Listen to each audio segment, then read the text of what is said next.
Hey, Celeste, welcome to the InnSync show.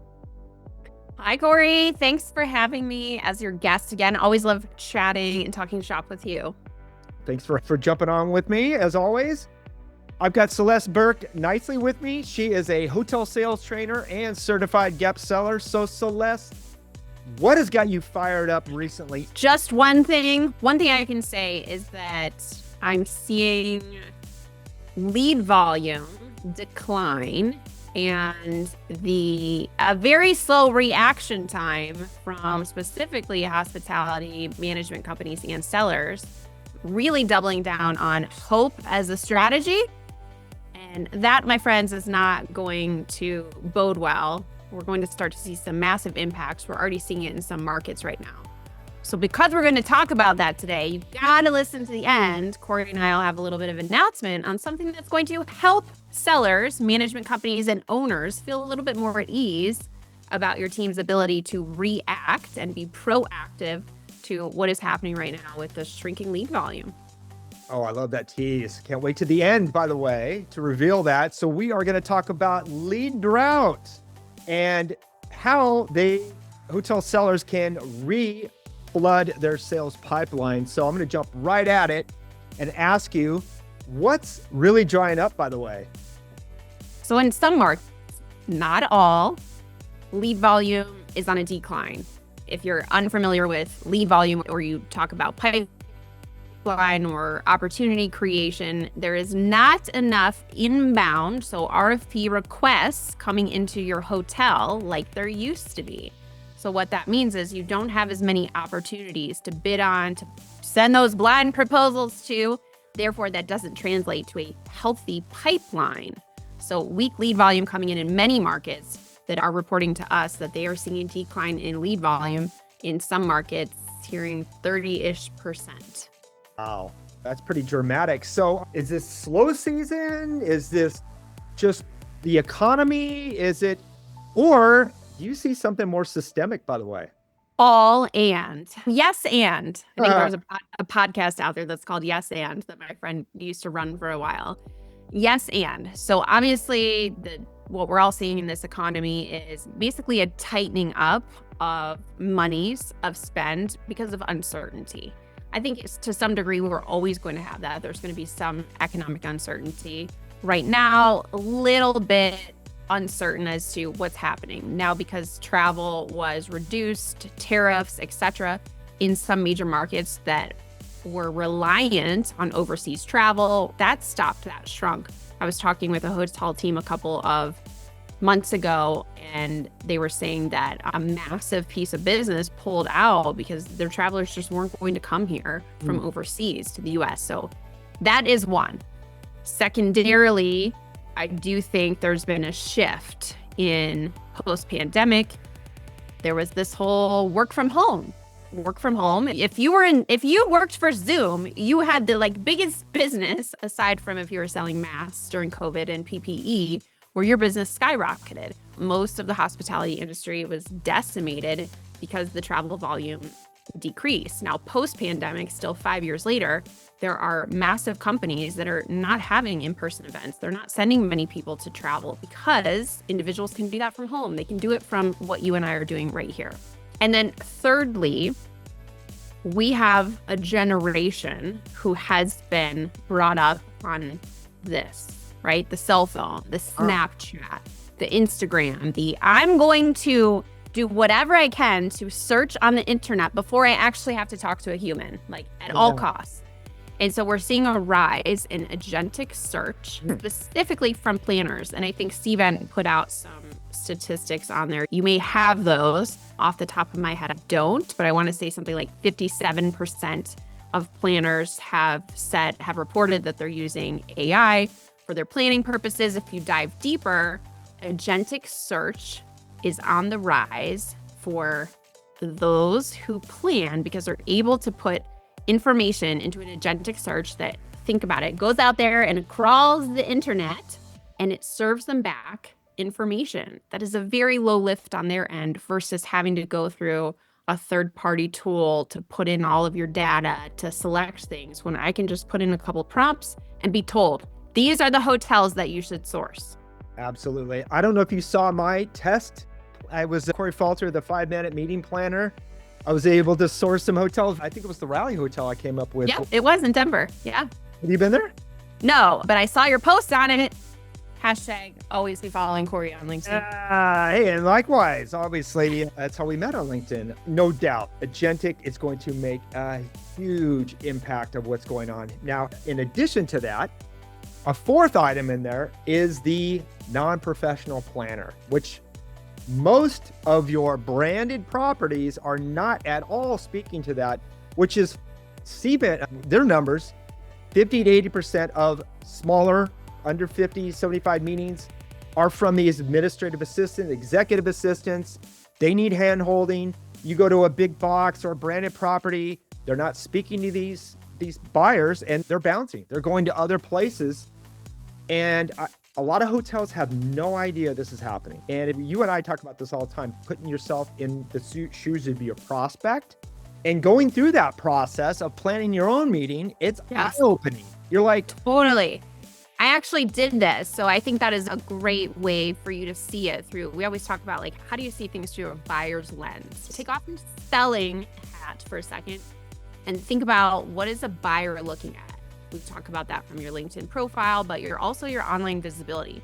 So I did this. I'm in a small circle that's getting together for a conference. It's roughly 30 women who are sales trainers. We're getting together in Chicago. And so of course I volunteer. I'll find the hotel room block because I come up through hospitality. Not a problem. I went to Google and I put in the address of where the conference is. And I was just like, and then Hilton, Marriott site, like all the branded sites. I was like, this is ridiculous and overwhelming. I'm going to ask ChatGPT. So I asked ChatGPT, and specifically the women want to stay at a Marriott hotel because most of them are Marriott loyal. Huh? So I said, give me the 5 closest hotels within walking distance to this address that are Marriott and a couple of other stipulations. Boom. I just took it and I gave it to the group. Boom. That's it. That was my planning. So I hear this all the time. Not everybody's doing this yet. And I agree. Once you have a taste of doing what you just did, it is hard to go back to the old days. And a lot of people still, for whatever reason, have not at least tested ChatGPT. They haven't jumped on yet. Some of their leaders are forbidding it, which is really crazy because it's a time saver. But once you get a taste of that, and I'm literally solving all my problems from insurance, homeowners. I had to get fire, and because of in California, all the carriers are gone. I literally whittled my research down to nothing. It is incredibly useful in doing basic research. If you don't see this coming as people sourcing your venues, I don't know what to tell you because I'm doing it. I know others are doing it. CBET is saying it. Yeah. This is where independent hotels have a huge leg up on the brands. So I feel sorry for the brands. They're locked down. They have been producing content. They're literally going to be invisible to these AI LLMs. And think about it here for a second. One thing that you didn't touch on is how ginormous the sports travel market is, right? And typically a lot of sports is done by a parent, a volunteer on the team. And you're a busy, let's say mom, 3 or 4 kids, travel planning. Like you're not logging into a Cvent to find a hotel. Correct. And if you go to a Google search or you try to pull up something on maps, it's all over the place. I can put this in there, this information. Like I could put all the ingredients that I had in my refrigerator and ChatGPT could pop out a recipe. Sure as heck, I'm going to do that to find a location that maybe is like close to a water park, also has some parks. Also, I have a husband who has to have a running trail. And now you put in all of these different prompts, so to speak, or requirements, and ChatGPT is going to feed it up to you. And I think what hotels don't realize is you're not going to make the shortlist if you don't change. So you can keep saying, oh, RFP volume is down, or you can figure out a way how to change what you're doing so that you ensure that you show up more. And we all know more at-bats is more chances, right? The more lines you throw in the pond, as my dad would tell me, a fish is going to bite. All right, so we're getting ahead of ourselves here. Why has this faucet closed? Are planners shifting away from the traditional RFPs? Is it a trust issue, disruption? And here's another thing that came up in one of my polls that I had mentioned, tighter timelines.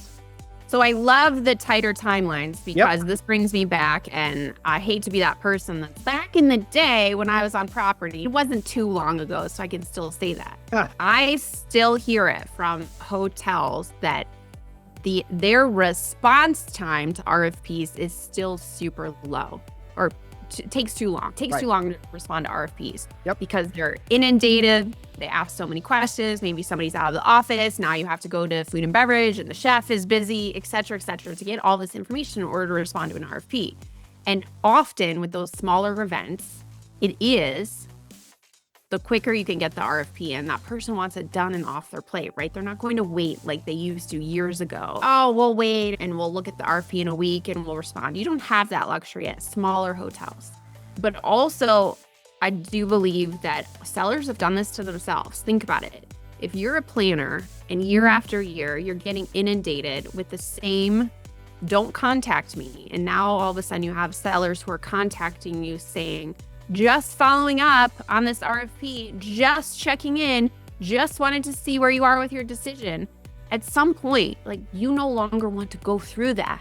You put up that barrier and make it as humanless as possible, because that is annoying.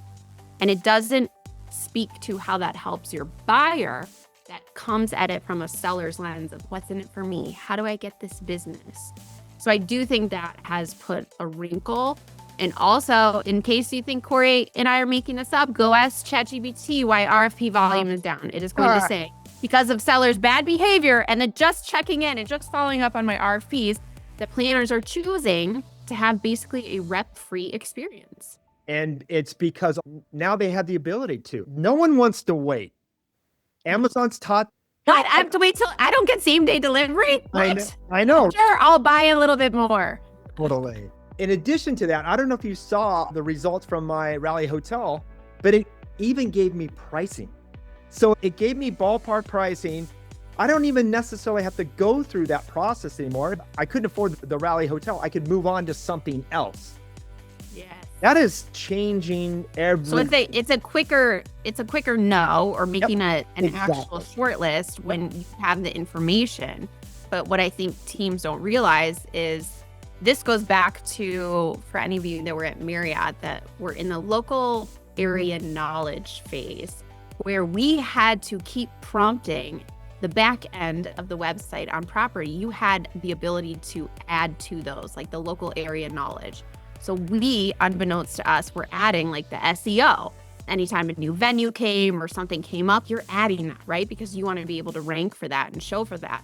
And I do think that the same is still applying. So it is pulling that because that is information that is readily out there and available that they don't have to wait for. And you said it's a quicker no. It is, but it's also a quicker yes. Oh, yeah. Really? Because now I've made decisions that I normally would sit on. Like I'd mentioned, the insurance thing.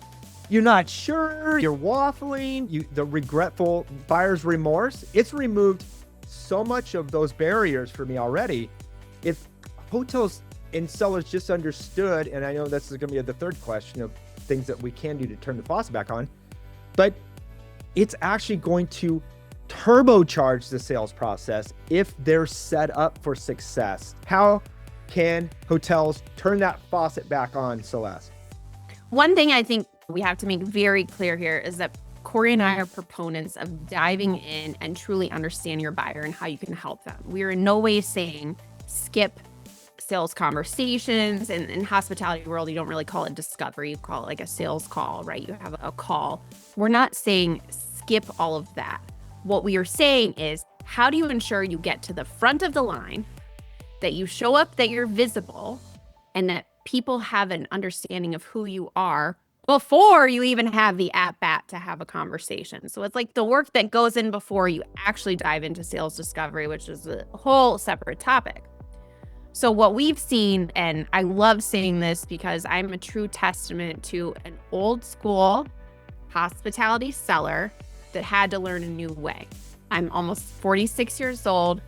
I come up through BANT, if many of you don't know, that's what the hospitality industry practices. Budget, authority, timeline, need. That's what we talk about. Rates, dates, and space. And we sell on relationships. Except a lot of that was incoming. And in 2007, 2008, I entered the market when a time when it was like now, lead volume was down. I didn't know any differently except to start to go outbound. How does my team generate conversations? Who are we talking to? Who else can we talk to? Who else do they know? And what has happened is everybody's rested on this place of, oh, it's cushy, leads come in. And now people have exited because of the pandemic. And people out there just don't know how you build pipeline. One, you have to understand who your buyer is, and you have to understand about your buyer. ChatGPT has made it so easy to be able to find that information. So when I do training and Cory talks with people from the marketing side, we want to understand their behaviors. Who do they report to? What are they responsible to? What are those outcomes they're looking to drive? What are the KPIs that they're held accountable to in their role? So you can help approach them from a problem-centric lens versus saying, hey, I have some need dates. Do you want to book at my hotel? So one, it is shifting your mindset from I've had a heavy reliance on inbound to I have to go hunt for business. So I think this actually ties into gap selling. Do you want to change? Because if you're unwilling to go out and hunt for business as a seller, you are in the wrong seat because it is about to change and you are going to have to be able to create pipeline and drive business, drive revenue. So one, I would say, ask yourself, am I willing to get uncomfortable and to learn how to prospect in today's digital first online space? Mindset first, right? Because if the why is not strong enough, the whole Simon Sinek, everything else is going to fall apart. If you don't start with a inner motivation of, I realize because I'm not doing this. The way I buy products and services, the Amazon effect, you have to take the way that you're doing your own things and apply them to your business. Everybody says hospitality is different. It's about not to be, and it's about to be thrust into a sales process, or I should say a buyer's process now, because 80% now of what we just talked about is marketing, because marketing is going to have those conversations up front, or you won't have a seat at that table that you are talking about right now. Yeah. And I think it's top down. There has to be this culture of an outbound sales effort. And I chatted with a company the other day and I asked about what are the sales activity metrics. And I had to laugh because they haven't changed since I left above property almost 6 years ago. I guess maybe it's been 5. 25 either calls, emails per week. I work with a lot of SaaS companies. Those sales activities are like 1,500 a week sales activity. So there is this shift. We have to agree. Am I willing to get uncomfortable and spend half of my day building pipeline, going outbound, searching for opportunities, making introductions, asking for a referral, seeding, adding value, all of that comes into a modern day sales motion. And if you're not, get those people off your seat, off the bus, move them to a different seat or get them off the bus. And I hate to say that, but I think the harsh reality is hotels are going to start to operate like traditional sales teams, and where there has to be an outbound motion because who else is going to be driving top line? Your only other option is to drop rate. Yep. You're a revenue manager, and then that just race to the bottom. RevPAR, and then it eats into your GOP. Like it just is like a series of worse. Beautifully put.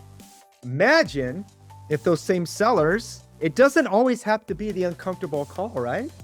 No. Couldn't it be DM? Like, there's rarely any. I can probably think of 5 people I know that are like, oh, I freaking love making cold calls.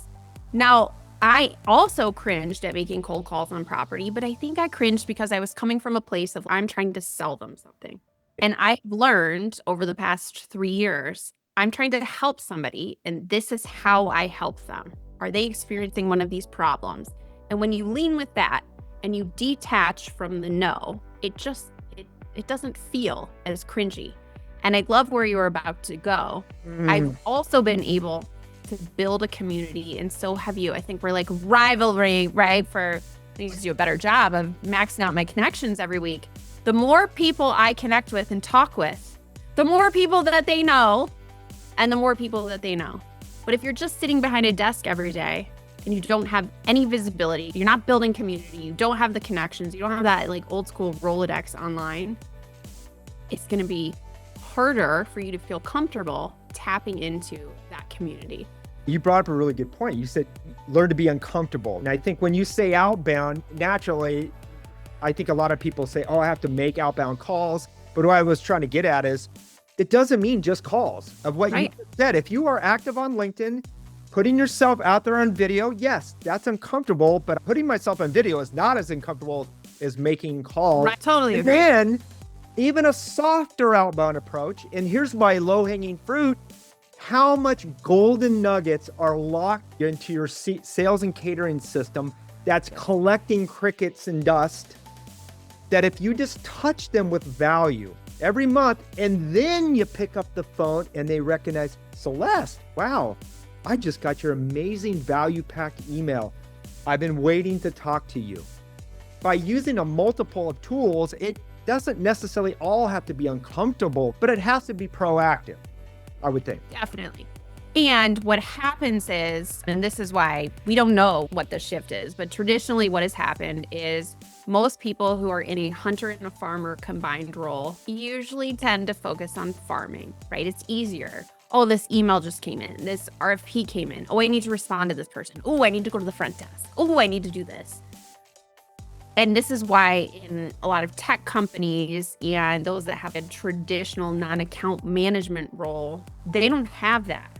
So 100% of their time, my husband started in an outbound sales role for Six Flags. All he did all day was drive to his accounts and his territory to start conversations.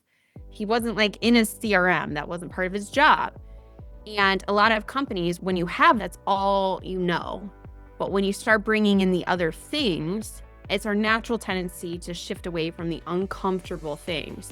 So I do think we have to figure out as an industry, how are we going to cross that chasm to ensure that outbound activity, whether it's email, call, voice, getting on a podcast, DMing people, asking for referrals, like whatever, creating content, all of that is meaningful. You're not just dialing just to do it. Like there's a strategy behind it, but it also has results in something. And if the eye is taken off the ball there, we're going to end up where we are right now. Still weak pipeline, sellers who are not driving any demand or direct bookings. And I'm scared for their jobs and what's going to happen.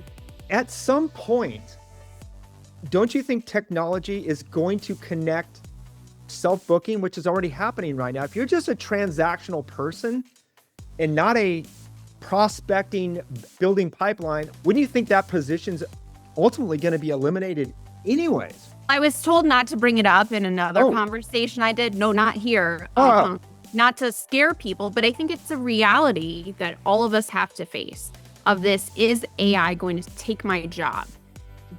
There are certain components of our positions where we have a heavy reliance on AI, and it's actually made us like more efficient. We're able to get more done. We can go to market faster. I laugh because I used to charge people to redo their profiles when I left corporate, to redo their LinkedIn profiles. And I would get paid a hefty sum, and I'd interview them and I'd write it all. And then I'd ping my dad to help me with my writing style. And I laugh hysterically because that can all be done in a couple of like prompts right now online. Like that need for that is gone.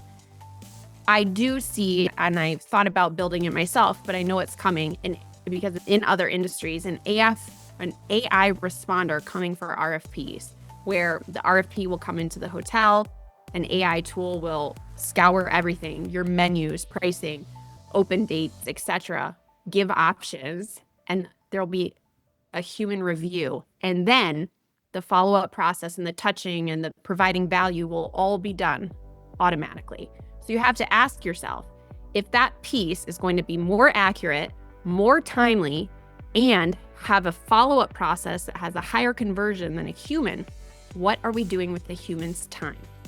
That is a really good point. I will take it one step further and say the traditional RFP process is actually going to be eliminated. And so I don't think there will be a request for anything. You're instantly going to get your answers, right? And I think at some point, technology is going to solve that. If you're just someone facilitating that transaction, at some point, it's going to be solved. So position yourself as a valuable that's bringing the golden nuggets to the table, I think is a smart play. If you consider yourself a salesperson, I would think that's a smart move for anybody to make, and no matter what industry that we're in, right? And I know people are going to hear this and probably say, Celeste, you're being negative. You guys don't know. But I want to take a step back and make sure that we have an understanding of like why this matters. So beyond a decline in leads coming inbound, like why does this matter? It's because hotel ownership, people who own the hotel have notes for the bank. They've taken out loans. They've made promises on the profitability. They have payroll, vendors to pay, contracts they're in. Like it all keeps going down, taxes to pay. Like it gets down to oftentimes things that are way above the day-to-day of a hotel seller. Oftentimes management company is very in tune with the finances of what's happening with ownership. And I want you to think about it from yourself. If you have a bank account and there's only so much money that's coming in each month, yet your expenses keep rising, sometimes you're at a point where something has to go because it no longer makes sense for profitability, for long-term planning, for reinvestment, for payback on loans, whatever it is. That is what is happening with ownership groups. They have to ensure that they have financial stability, they're able to have profitability, they're able to show what they promised for their loans. So it's not about taking jobs away, turning people into hunters and farmers and all that. It is about we've signed on to have a responsibility to drive top line revenue. And if you're a seller, and let's say, just for ease of math, make $50,000, in most companies, let's say we'll round it up, 50,000 all in. I know that's like really low, but we'll just say for ease. Typically, like they're going to want to see a pipeline value of $200,000, $250,000, $300,000 in order for everything to flow. And if you're not driving that over and over again, why? Why would you stay there? So I think that's where people have to get to this level of understanding of at the business, why do you matter to the business and how do you help control your own fate and have some fun, make some money while doing so. So well said, and a great segue because not all is lost, right? No, because you have not at all. You have some exciting things to share because you teased this up in early on in the video. So what is that, by the way?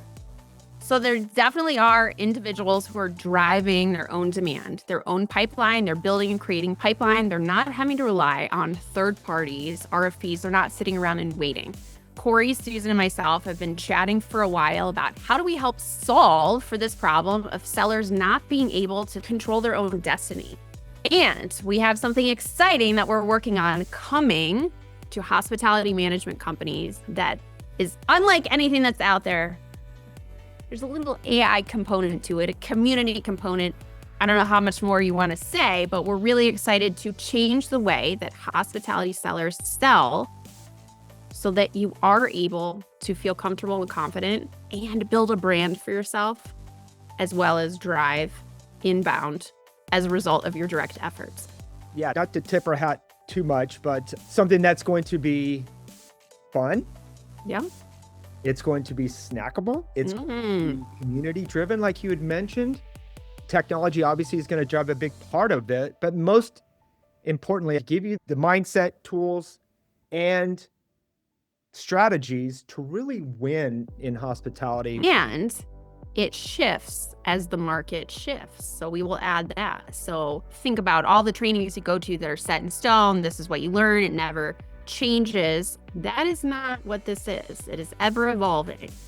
Because it is changing so quickly, right? We could jump on a call like this next week and there will be something totally new, and being on the leading edge of that.